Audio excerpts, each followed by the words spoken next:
are you? I'm Daredevil.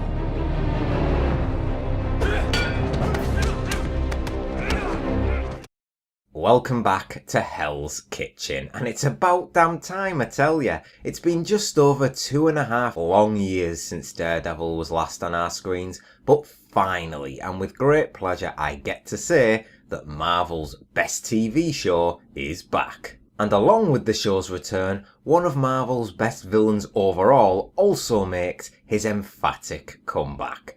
Oh yes, this season was the rise of Wilson Fisk to threaten everything that Matt had worked for. Now, the last time we saw Matt was the finale of The Defenders, where he was recovering in a mysterious hospital bed attended to by nuns. Now, I've never read the comics, but the story of Born Again was something being mentioned heavily by fans all around. I even resisted looking that up to see the general idea of it, so going into this season, I had no idea what was going to happen. And frankly, even for those who did know a little, it will not take away from how brilliant this season is from the very start until the very end. I will reiterate, it is the best Marvel Universe show around, easy, and this season wastes no time in washing away the bad taste that The Defenders left us with. That story was alluded to because it kind of had to be slightly considering how it left us hanging with what happened to Matt, and he was in pretty rough shape to be fair. He could barely stand at the start of the season and had trouble hearing from one of his ears. You could even say in the finale he still wasn't back to his best, but him going through a crisis of faith, rebuilding himself early on, had him bordering on abandoning his morals and beliefs to ultimately put down this one single person. That one person? None other than Wilson Fisk. Vincent D'Onofrio returns and is back for the entire season this time. It's such a delight to see him back fully. His brief cameo in Season 2 was memorable in many ways, but in Season 3 we see him rise up from within the confinements of prison, orchestrate his own release to realise his full potential of becoming the Kingpin of Hell's Kitchen.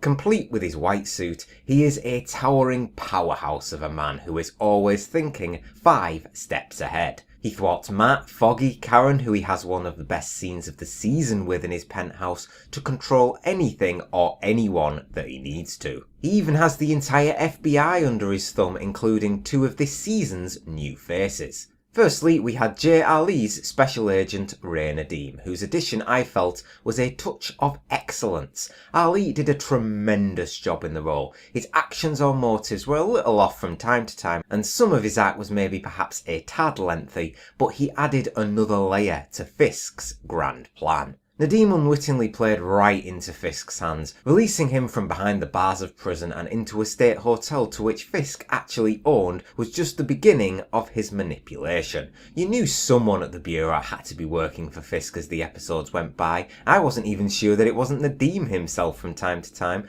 but as things went on it just couldn't have been. It didn't make any sense, and then when his boss Agent Hatley revealed her true colours with that chap in her home to blackmail him, his days from then on were always going to be numbered. Now, I had a gut feeling someone big was going to die this year. I had my money on Karen or Foggy, more so Foggy than anyone else, and whilst both of them may still be breathing, the same cannot be said for Agent Nadeem. It was quite a sad death, even though as soon as he flipped to testify his fate was basically sealed. He was never going to escape the clutches of Fisk, and when Vanessa revealed her own dark side to order the death of Nadeem, it made his end that much more tragic. Fisk was actually going to let him go, but Vanessa loved the controlling, powerful side of Fisk and wanted to feel it for herself. And the one to pull the trigger was the other FBI agent Fisk spent a lot of time manipulating. Ben Poindexter, also known as Dex, is a deeply disturbed yet scarily talented marksman. He saves Fisk's life early in the season, and his North Star changes so frequently, Fisk didn't need to work all that hard to turn him over to his side.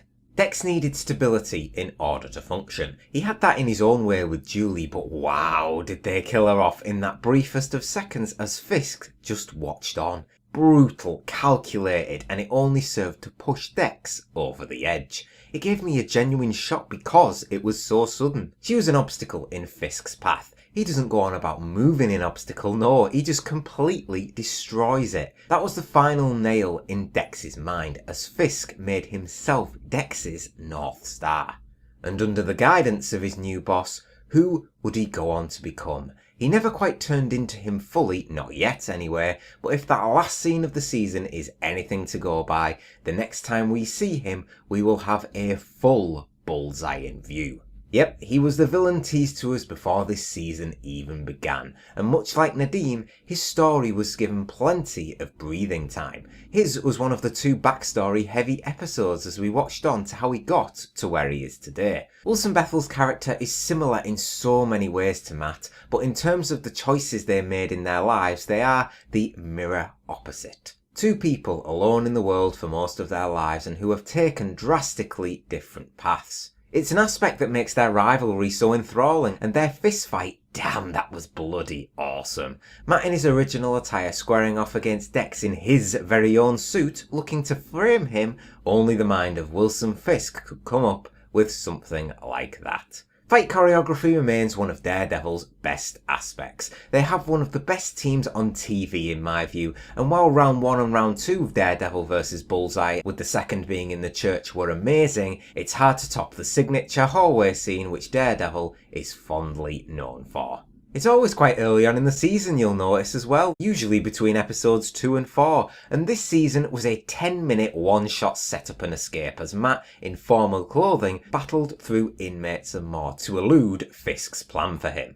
Honestly, they're going to write themselves into trouble soon to be able to keep topping each one, and I don't pity Charlie Cox, I admire him. I don't think he gets as much credit as he deserves. He is the best Daredevil to ever grace the screens. His facial expressions, roars of anger in battle, and grit when fighting establish him as the foundation of the show. It's easy to see praise being heaped on the likes of D'Onofrio because he is absolutely magnificent, but take nothing away from our lead because Charlie Cox is a special talent. Him screaming, "I beat you" to Fisk in that final confrontation in his penthouse was a particularly impactful moment. You feel like you're there screaming it along with him. He would not destroy who he was to get rid of Fisk and was determined to see him behind bars again. That whole segment was telling, thinking of it. Daredevil versus Bullseye versus Kingpin, all showcasing their own strengths. Matt's unwillingness to give up and his unique fighting techniques versus Dex's ridiculously good accuracy versus Kingpin's overwhelming power. All of them brought the fight to the table, and Dex got wrecked with Fisk looking like he broke him in half. Yeah, probably best avoid getting trapped in his grasp if you happen to fight him again. Now, aside from Matt being the figurehead of the trio, we of course still had Foggy and Karen. Foggy had the district attorney position to run for, which I wasn't all that into. It wasn't bad, it was just everything else was more interesting, I suppose. Karen, though, had quite a different tale. I feel a bit sorry for Deborah Ann Wall. 90% of her scenes she's in is distress or crying in some form or another, and it must take its toll, so she is a champion for pushing through. As regards to Karen, aside from being hunted for trying to put Fisk away again, we dug deeper into her continued trauma regarding the death of Fisk's former right-hand man, Wesley. It still haunts her day after day, and in one of the standout scenes of the season in her sit-down with Fisk, she was baited.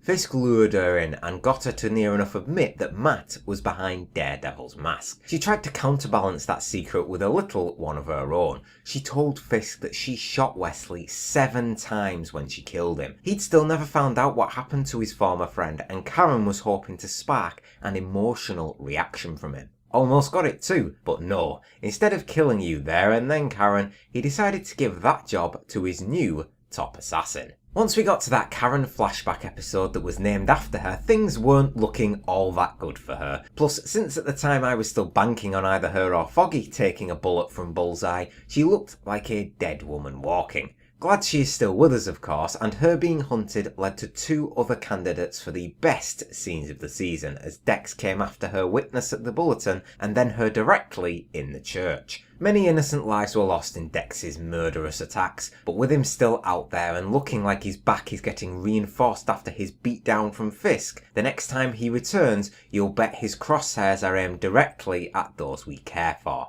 and I wouldn't bet on him missing his target when he has one in mind.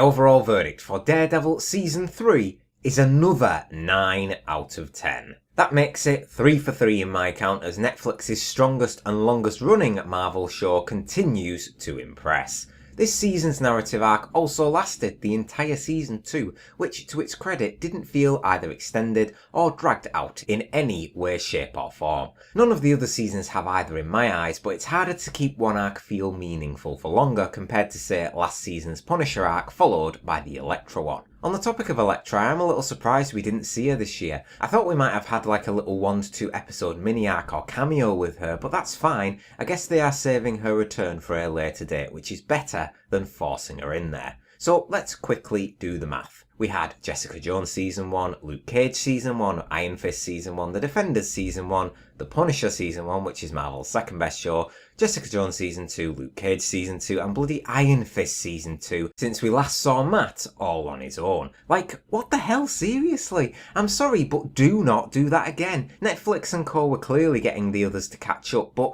why? Just give it us properly. Think of it like this. 2 of those shows I just mentioned have had 2 seasons released and have been cancelled since Season 2 of Daredevil was released. That's mental, and it's not on, so Netflix needs to stand by Daredevil and stop branching off to have the others catch it up.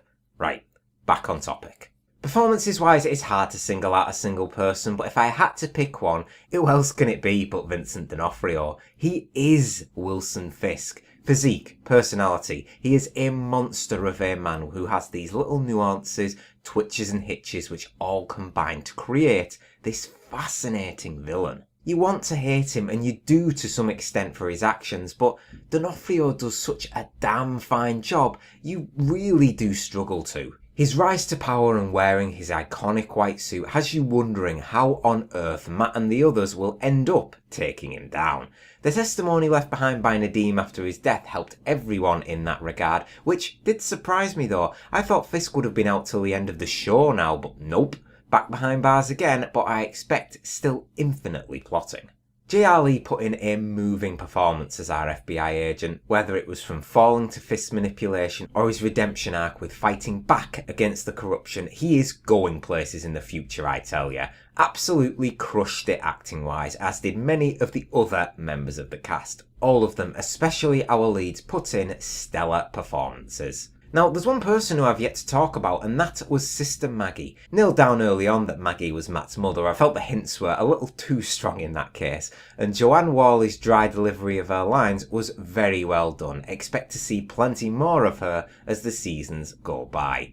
Karen's face-to-face sit-down with Fisk is hands down one of the best moments of the entire season. Shortly after that scene in episode 7 where all the victims' phones were going off after the attack on the Bulletin hit hard, very hard, as it was such an emotionally charged moment. Daredevil vs Bullseye round 1 was quite frankly incredible. Round 2 in the church never got stale and resulted in the loss of poor Father Lantern. And I cannot forget to mention the hallway/prison scene which we were treated to. And then of course we had the final penthouse fight between Daredevil, Bullseye and Kingpin, which was another obvious highlight. It amazes me how much better this show is than the rest of the other Marvel shows. Punisher was excellent, but that hasn't had many seasons yet, so I don't really include that in that saying. It is the second best Marvel show though, and those two are ahead of the pack by quite a substantial margin. Also, just to add a little underline, I'm sure many of you are aware of the recent cancellations of both Iron Fist and Luke Cage. I mentioned them briefly earlier, but it's surprisingly sudden if you ask me,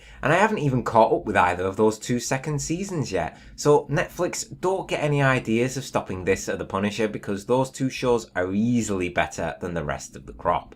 Don't get me wrong, I like Jessica Jones, but season 2 was a little off quality-wise, so it's Daredevil followed by The Punisher in my book, and I cannot wait for Frank Castle's second season to get here.